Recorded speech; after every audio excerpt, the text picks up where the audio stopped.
नमस्तेस्तु भगवन् विश्वेश्वराय महादेवाय त्र्यम्बकाय त्रिपुरान्तकाय त्रिकाग्निकालाय कालाग्निरुद्राय नीलकण्ठाय मृत्युञ्जयाय सर्वेश्वराय सदाशिवाय श्रीमान् महादेवाय नमः।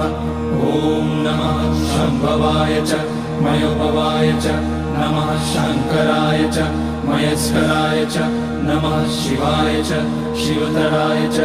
ॐ त्र्यम्बकं यजामहे सुगन्धिं पुष्टिवर्धनम् उर्वारुकमिव बन्धनान् मृत्योर्मुक्ष्यमामृतात्।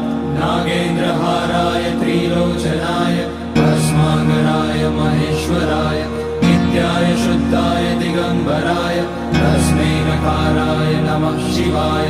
मन्दाकिनी सलिलचन्दन चर्चिताय नन्दीश्वर प्रणतनाथ महेश्वराय